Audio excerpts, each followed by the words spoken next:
Today I'm going to be talking with Sergeant Bryce Lockwood, who was one of only 3 Marines on the USS Liberty, and he's the only surviving Marine. Isn't that correct? That's correct.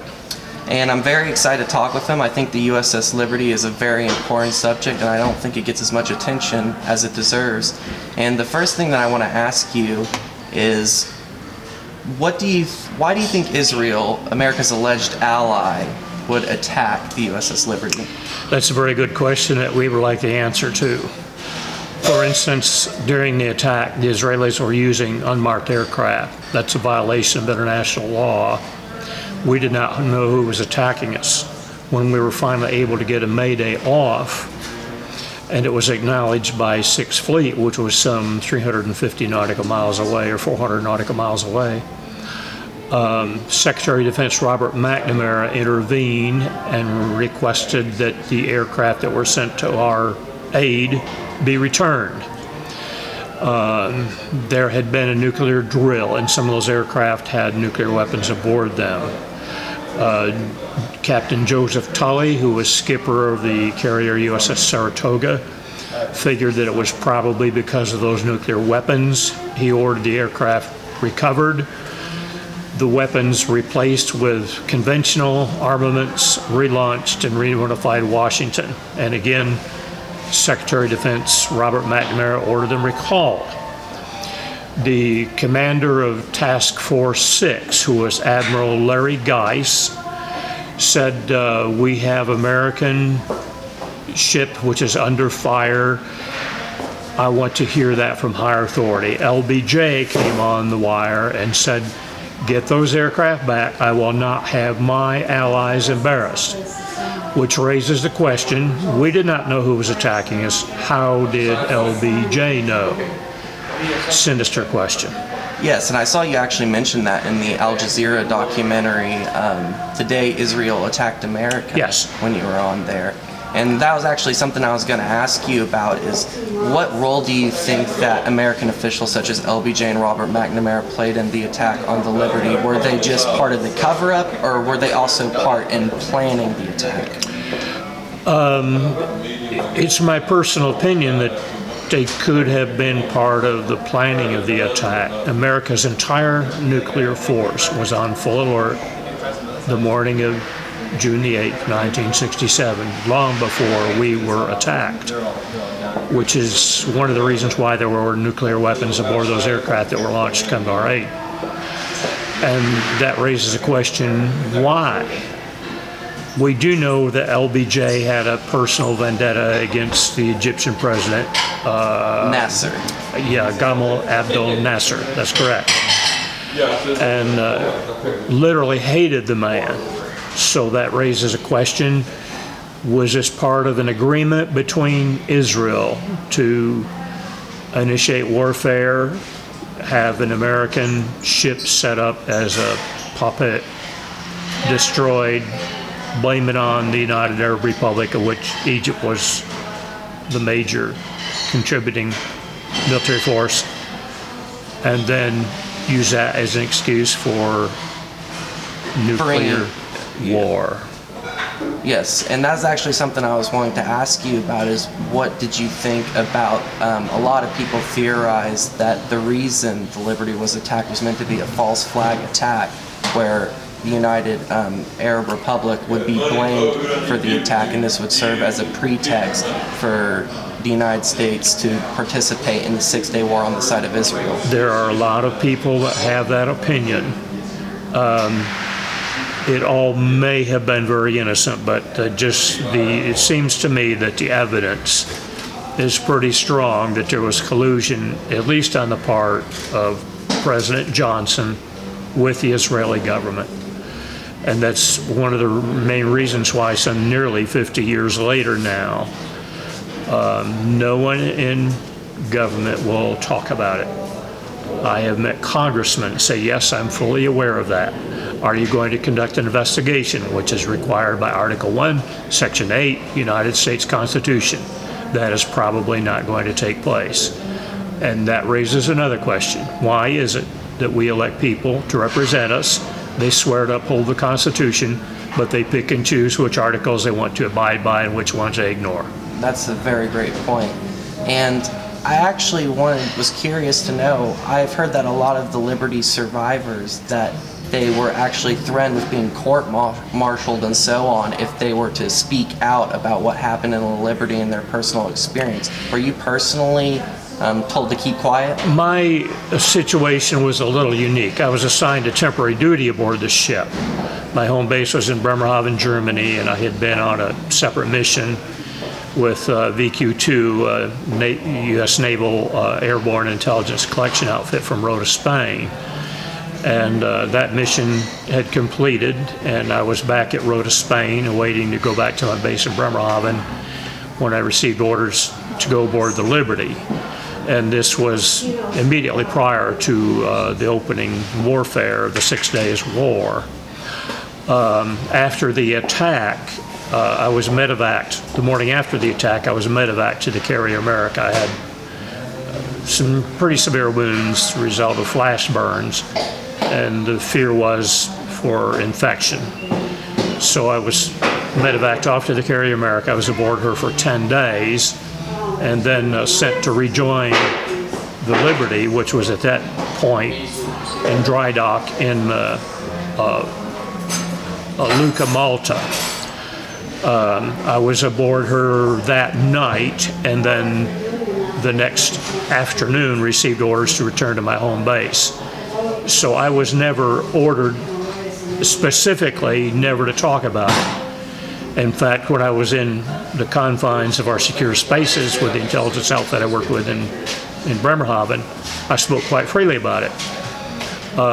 The Navy sent a lieutenant commander, a JAG officer, Judge Advocate General officer, all the way from the States with some documents for me to sign.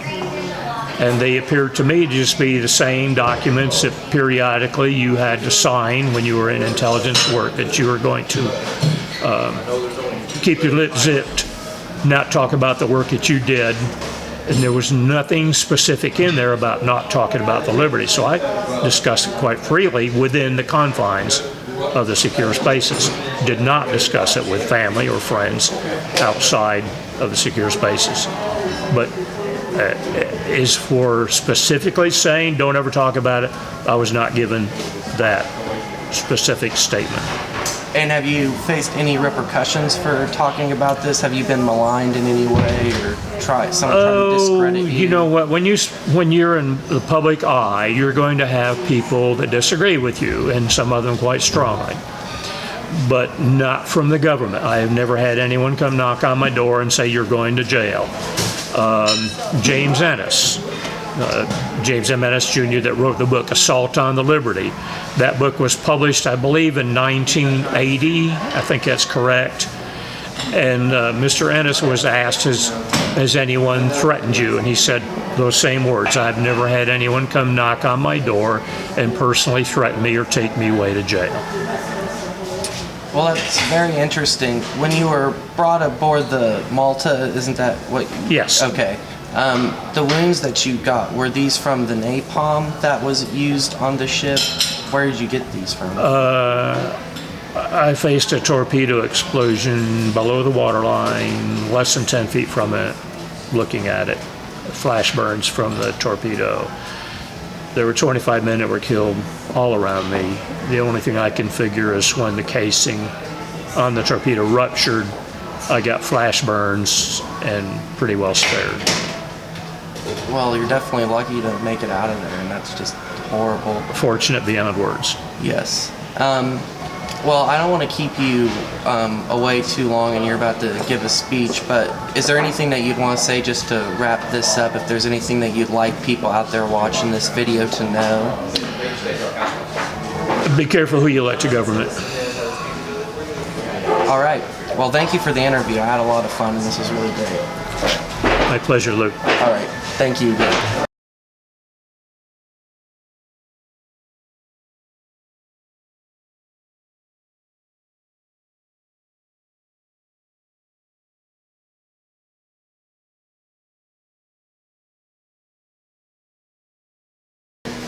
and you see all the crew members each year when you go to the. There's an anniversary they hold, right, where they do the. Yeah, it used to be called No Greater Love. I think it's the President's Council on Remembrance is what it's called now. But they started probably close to 25 years ago, holding a memorial in Arlington at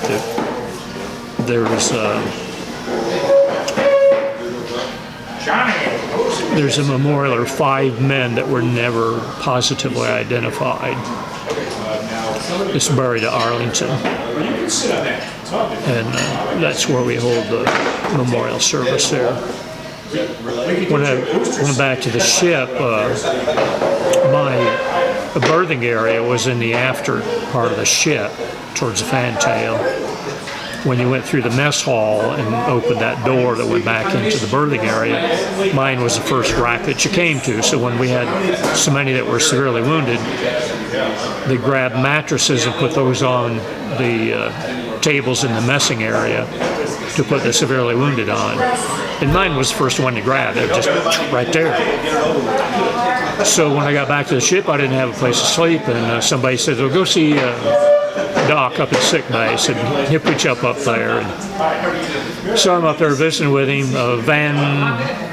Oh gosh, he's passed away now too. He passed away about 2 years ago. Can't remember his last name, but Tom said, "Yeah," I said, "there's 3 bunks there, just wherever you want to sleep. Said nobody bother you. It's nice and quiet here." He said, "I hope that doesn't get to stinking in the night." I said, "What's that, Tom?" There was a box. Getting all set up. I shouldn't get you waiting. Go ahead. It was labeled unidentified human parts. And that's what's buried at Arlington. Well, we didn't have DNA back in those days, but I mean, just there's a half a ton of high explosive in a torpedo and just rip people apart. And she was at sea for 5-6 days, and it's in June, and it's hot in the Mediterranean in June.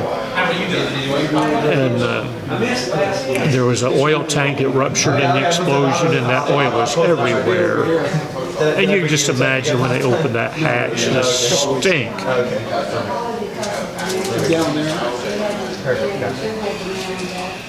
And after a while, they just, God, we got to do something. And they just started throwing all that stuff in bags to be burned. And those few parts, body parts, were just stuffed into that box, and that's what's buried at Arlington.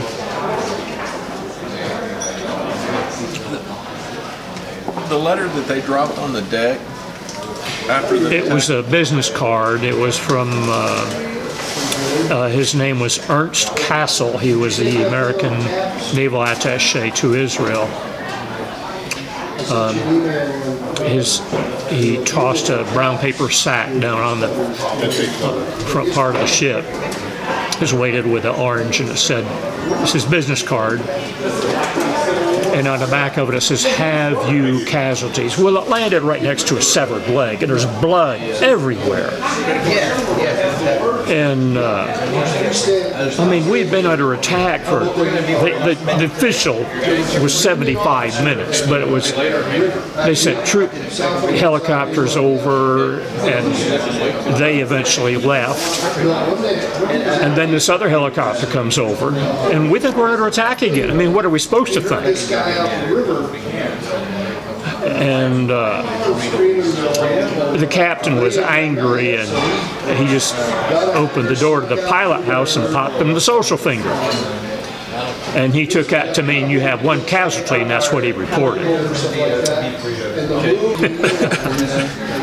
You have to laugh about it. It's so ridiculous. It just, And then in 1992, NBC News did a special on it.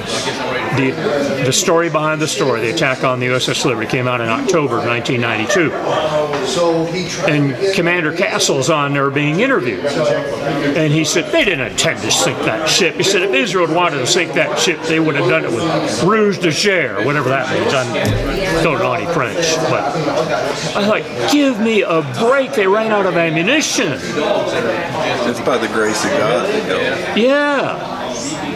There were 3,100 heavy caliber machine gun strikes on the ship, and Israelis use a 30 millimeter shell. That's that long. The projectile looks like a cigar. 3,100 of them. And then tell me they didn't intend to sink it? Oh, give me a break.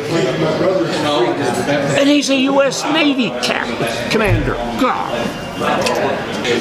You know what? We Americans are so inclined to think the good guys still wear white cowboy hats. And you make up your mind and you don't give a rip about the facts.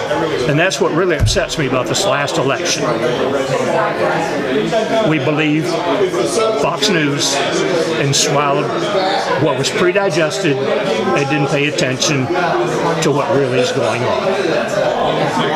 Are you concerned about Donald Trump's presidency when it comes to his very pro-Israel rhetoric? Because he's made it very clear that he stands by Israel. I think it is very sinister for the Palestinians. Very sinister for the Palestinians. 2 years ago, in the so-called Intifada, Israel produced proof of underground weapons storage in schools and hospitals. That was just an excuse. I mean, the kill ratio of civilians, 600 to 1 Palestinians killed.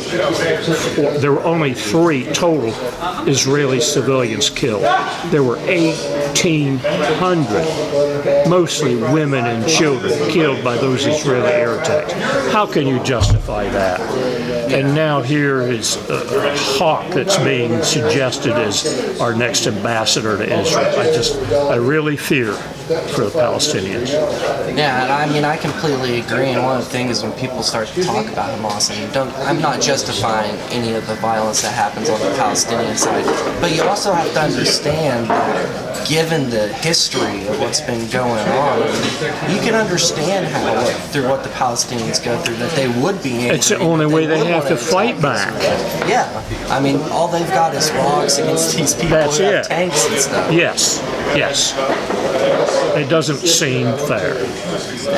Yeah, you're exactly right, because it's not fair, but no, I was in complete agreement. While I really like hanging out in these circles, one of the things that I am concerned about, I've made a video on this in the past, but it's how Donald Trump is in this anti-establishment, as a lot of people like to think. Look at the people he's putting in this cabinet. Yes, billionaires and millionaires. He said we're going to drain the swamp, and he's... Yeah, and then A it's... news article I read the other day said he's filling it with sharks. Yeah.